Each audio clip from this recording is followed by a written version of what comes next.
2000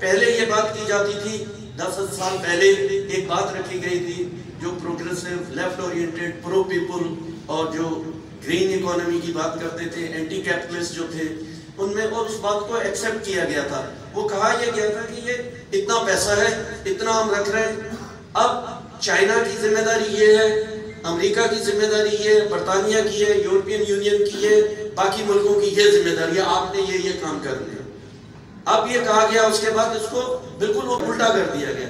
اب یہ کہا گیا، پوچھا جا رہا ہے کہ آپ بتائیں آپ نے کیا کرنا ہے. اس کے لیے وہ ایک جو ہے این ڈی سی بنا دیا کہ وہ نیشنل کنٹریبیوشن، یہ کہا گیا آپ بتائیں. اب حالت یہ تھی کہ اس کوپ کے اندر صرف 40 ایسے ملک تھے جنہوں نے آپ اپنے ملک کا، جس کو نیشنل ایکشن پلان ہے، وہ دیا، اور وہ سارے لوگ جو ہے وہ پہلے ہی ایک پوزیشن لے کے وہاں پہ آئے. اور وہ جو جس طرح کوپ جو کہا جاتا ہے یہ کانفرنس آف پارٹیز ہے، یہ کہ یہ پارٹیز وہ اسٹیٹس ہیں. اب اسٹیٹ جو ہیں وہ ٹرولی پیپلز ریپرزنٹیٹیو نہیں ہیں، وہ ٹرولی کارپوریٹ جو کلچر ہے، کارپوریٹ جو کیپٹل ہے، وہ بنیادی طور پہ اس کی نمائندہ ہے. لہٰذا وہ آ کے ان کے اوپر پریشر ہوتا ہے، وہ آ کے ایک اس طرح کی بات کرتی ہیں کہ وہ اچھی لگتی ہے، ایسے فریز بناتے ہیں وہ اچھا لگتا ہے. لیکن جو انٹلیکچوئل ہے، پڑھے لکھے لوگ ہیں، جو چیزوں کو سمجھتے ہیں، ایکسپرٹ ہیں، وہ بتاتے ہیں اس کے پیچھے کیا جرم چھپا ہوا ہے. لہٰذا وہ آ کے صرف 40 ملکوں نے پلان دیا، اور جو پلینریز کے اندر ڈسکشن ہوئی، کہا گیا کہ ان ڈسکشنز کے نتیجے میں کوئی رزلٹ نکالا جائے گا. اس میں ساری جو حکومتوں کے، ریاستوں کے نمائندے آئے، وہ پہلے سے ہی ایک اسٹینڈ، ایک پوزیشن کے ساتھ آئے. اگر ان کو کوئی بات اچھی بھی لگی اور وہ ریٹیفائی، کچھ کو پیچھے ہٹنے کی ضرورت پیش آئی اپنے اسٹینڈ سے، تو وہ ہٹ نہیں سکتے تھے، اس لیے کہ وہ ایک اسٹیٹڈ پوزیشن کے ساتھ وہاں آئے ہیں. لہٰذا جو یہ اس کا جو اعلانیہ جاری ہوا، اس کی جو بات کی گئی، میں یہ سمجھتا ہوں کہ یہ سارے اس گلوب کے ساتھ، گلوب پہ رہنے والوں کے ساتھ ایک مذاق تھا. اب یہ ایک بات انہوں نے کی، نیٹ زیرو. بہت ڈفرنس ہے نیٹ زیرو میں اور زیرو میں. نیٹ زیرو کی کیلکولیشن ہی بالکل ڈفرنٹ ہے. وہ یہ کہ آپ جو ہے کتنی آپ جو گیس چھوڑتے ہیں کاربن مارکیٹ میں، تو اس میں فضا میں چھوڑیں گے، اور کتنا اس کو آپ جو ہے واپس لیں گے، کیپچر کریں گے، یہ کر رہے ہیں. نیٹ زیرو جو ہے یہ ہے، اور اس کے اندر آپ نے ایک واسٹلی ایک اوپن اینڈڈ جو ہے آپ نے سارے راستے کھول دیے کہ آپ نکالتے رہے، اور یہ کہا جائے جی اچھا ہم گیس کریں گے، لیکن گیس کو ہم زمین کے اندر اسٹوریج کریں گے، جو چیزوں میں آپ ہو رہی ہے اس کو روکیں گے، اس کو اندر زمین کے اندر کہیں دفن کر، اس طرح کی بات کر رہے ہیں. زیرو کا مطلب یہ ہے کہ آپ نے فوسل فیول جو ہے نہیں استعمال کرنا. پہلے انہوں نے کہا کہ ہم جو ہے ملکوں نے کمٹ کیا 2030 تک جو ہے ہم یہ سارا یہ کام کریں گے.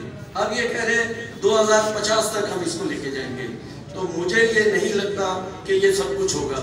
اس لیے جب کوپ کے اندر جو لوگ آئے ہوئے تھے، وہاں تقریباً پہلے ایک جو ڈیمانسٹریشن ہوا وہ میرا خیال 6 تاریخ کو ہوا، اس میں 50,000 سے زیادہ نوجوان اس کے اندر موجود تھے، youth all over the world. اور وہ کہہ رہے تھے یہ ٹرانزیشن جو ہے یہ جسٹ ہونی چاہیے. اگر ٹرانزیشن جو ہے جسٹ نہیں ہے، اور climate change is a system change, اگر اس کو سسٹم کی تبدیلی کے ساتھ نہیں جوڑتے اور یہ جسٹ نہیں ہے تو از اے جسٹ گارڈننگ، کہ آپ باغبانی صرف کر رہے ہیں. اگر اس کے ساتھ جو آپ جو کیپٹلزم کا اٹیک ہے، ایکو سوشلزم کی اگر آپ بات نہیں کرتے، ڈسٹریبیوشن کی بات نہیں کرتے، ویلتھ کی، تو یہ جو ہے یہ سارا مذاق ہے.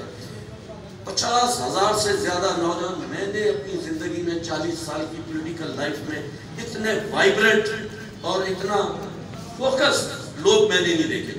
پوری دنیا سے، تمام گلوب سے لوگ آئے ہوئے تھے. پھر اس کے بعد جو ہے جو بڑا اجتماع ہوا وہ تقریباً 1 لاکھ سے زیادہ، 1 لاکھ سے زیادہ لوگ تھے. اس دن ٹیمپریچر مائنس تھا، بارش ہو رہی تھی اور سخت تیز ہوا چل رہی تھی. میں نے جو چھتری لی ہوئی تھی اس کی جو رب تھی، اتنی تیز بارش تھی، سردی، کہ وہ رب ساری ٹوٹ گئی. لیکن اس کے باوجود میرے پاس ویڈیوز ہیں بچوں کے ساتھ. ایک خاتون میرے آئی، اس کے ساتھ اس کا بچہ تھا. وہ بچہ، میں نے اس سے پوچھا یہ کتنے سال کا ہے؟ اس نے بولا سال کا نہیں ہے، یہ 4 مہینے کا ہے. میں نے کہا اس کو کہہ رہے میں اس لیے لے کے آئی ہوں کہ میں یہ چاہتی ہوں کہ اس کے لیے جو ہے جو ماحول میں دیکھ رہی ہوں اس کو وہ ماحول نہیں ملا. تو لوگ تھے اس میں مطلب لوگ تھے ٹرانسجینڈر تھے, LGBT سے تعلق رکھنے والے تھے, ٹریڈ یونین سے تھے, اس میں پولیٹیکل ایکٹیوسٹ تھے, اس میں فار لیفٹ تھا, اس میں سوشل ڈیموکریٹ تھے, اس میں گرین تھے. یہ سارے لوگ ایک ہی بات کر رہے تھے کہ اب جو روڈ کے اوپر جو پروگرام جہاں ہو رہا تھا اس سے باہر جو لوگ ہیں وہ پیپلز ریپرزینٹیٹیو ہیں, وہ لوگوں کی بات کرتے ہیں, وہ اس گلوب کو, اس مدر ارتھ کو بچانے کی بات کر رہے ہیں. اندر جو ہے وہ کارپوریٹ کلچر کے نمائندے. آپ کیا سمجھتے ہیں کہ یہ ڈیفرنٹ ہوگا کچھ معاملات 2015 سے؟ بالکل میں یہ سمجھتا ہوں کہ اویئرنیس بہت بڑی ہے اور یہ پیپلز ایجنڈے پہ آئی ہے یہ بات. اب یہ کہ پریشر بڑھا ہے ان کے اوپر, لیکن یہ کہ میں یہ سمجھتا ہوں کہ کیپٹلزم جو ہے اس کے اندر ان بلڈ جو ہے ایک جس کے اندر تباہی کا جو ہے اس کے اندر ان بلڈ وہ ہے.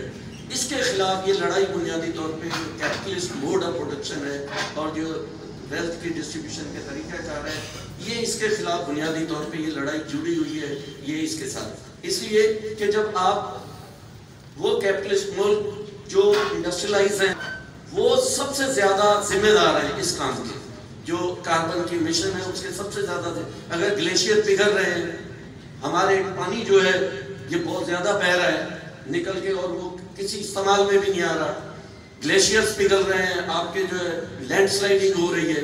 سندھ کے اندر آپ یہ دیکھیں کیا ہو رہا ہے, تھر کول کا جو بہت بڑا ایشو ہے, چائنا آ کے یہاں جو کچھ کر رہا ہے, یہاں کی جو ٹوپوگرافی آپ چینج کر رہے ہیں, یہ صرف تھر کے لوگوں کا ہی نہیں. میں ابھی ایک بات ختم کرتا ہوں کہ وہاں ایمیزون کے اندر وہاں بات یہ ہو رہی تھی کہ انہوں نے $1 بلین جو ہے انہوں نے رکھے ایمیزون کے لیے, اور $300 بلین جو ہیں وہ یہ کہہ رہے ہیں ہم اٹریکٹ کریں گے فورن کمپنیز کو کہ وہ ایمیزون کے اندر آئیں, لیکن ایمیزون کے لیے کام کریں اور ان کی ڈیفارسٹریشن کو روکیں. لیکن مسئلہ یہ ہے کہ ایمیزون جو ہے اس کا بچاؤ جو ہے اس سے محبت جو ہے وہ کہیں نظر نہیں ہے. اور ایمیزون سے محبت کا مطلب یہ ہے کہ ایمیزون میں رہنے والی کمیونٹی سے محبت ہے, ان کے لیے, ان کو سیو کرنے کے لیے آپ کیا کرتے ہیں.